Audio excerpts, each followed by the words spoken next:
দীর্ঘদিন ধরে ভীষণভাবে ডিসলিউশন ছিলাম এবং রয়েছি। আমি যে মতবাদে বিশ্বাস করি সে মতবাদ মানুষের ভালোর কথা বলে, সাধারণ মানুষ, খেটে খাওয়া মানুষের পাশে দাঁড়ানোর কথা বলে।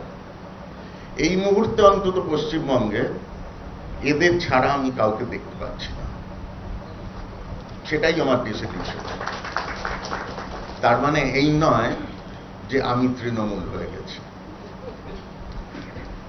আমি আমার রাজনৈতিক মূল্যবোধ নিয়েই বেঁচে থাকবো সারা জীবন, কারণ জন্মসূত্রে আমি তাই কমিউনিস্ট। বিভিন্ন মাধ্যমে মানুষরা এখানে জড়ো হয়েছেন অর্পিতার সমর্থনে।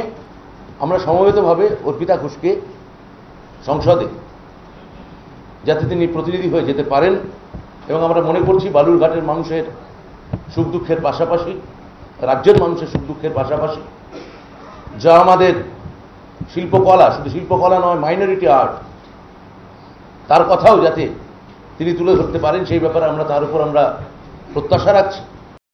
যারা আমাকে সমর্থন হয়তো বিশেষ একটি রাজনৈতিক দলের প্রার্থী বলে যারা দূরে একটু সরে আছেন, তাদের আমরা রিকোয়েস্ট করব যে অবশ্যই শুধু শিল্পকলার কথা ভেবেই আপনারা যদি আমাকে সমর্থন করেন, আমি ব্যক্তিগতভাবে কৃতজ্ঞ থাকব, এবং আমার ধারণা যে আমাদের শিল্পকলা ক্ষেত্রে প্রত্যেকটি মানুষ আপনাদের সকলের কাছে কৃতজ্ঞ থাকবেন।